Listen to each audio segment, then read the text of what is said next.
Nakatakdang lumaban bilang kinatawan ng Pilipinas ang isang Philippine Dragon Boat team sa Penang International Dragon Boat Festival ngayong weekend na gaganapin sa bansang Malaysia. Puspuso na ang pagsasanay ng ating mga kababayang sasabak sa kompetisyon. Kabilang na ang mga atletang person with disability. Si Jessie Atienza ng PTV Cebu sa sentro ng balita. Gamit ang kanilang dragon boat, tumulong sa pagsagip ng mga binahang kababayan sa Metro Cebu ang mga miyembro ng PADS Adaptive Dragon Boat Racing Team matapos manalasa ang Bagyong Tino. May iba't ibang kapansanan man sila, hindi ito naging hadlang upang makatulong sa mga kababayan. Ayon sa founder ng grupo, binahari ng karamihan sa kanilang mga miyembro. Actually, a portion of our paddlers na biktima talaga sa baha, no? We even had our opportunity to use our dragon boats para ma-rescue yung mga kasama natin. They even volunteered their time, no? To rescue other families in Talamban and in Consolacion.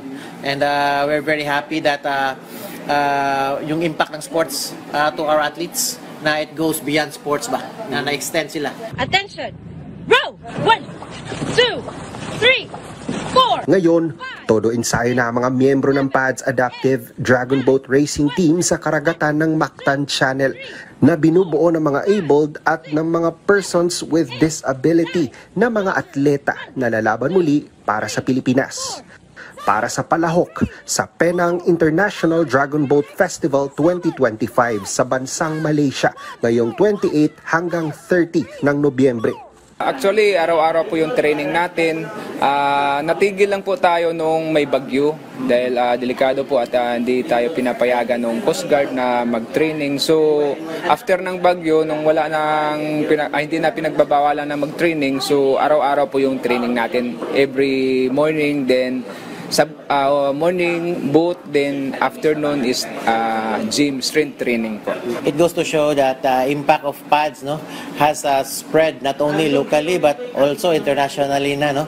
That's the story of what our paddlers have to bring in terms of accessibility, in terms of inclusive sports, and the impact of sports to people with disabilities. Nabot na gid tayo on a global scale, so we're just very proud of the efforts and also of the achievements of our athletes.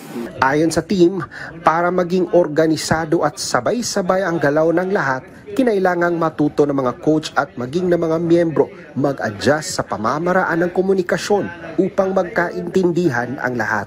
We modify the sports para makaparticipate ang sino man regardless of their disabilities. So say for example, for our team sa Dragon Boat, we have a number of deaf paddlers.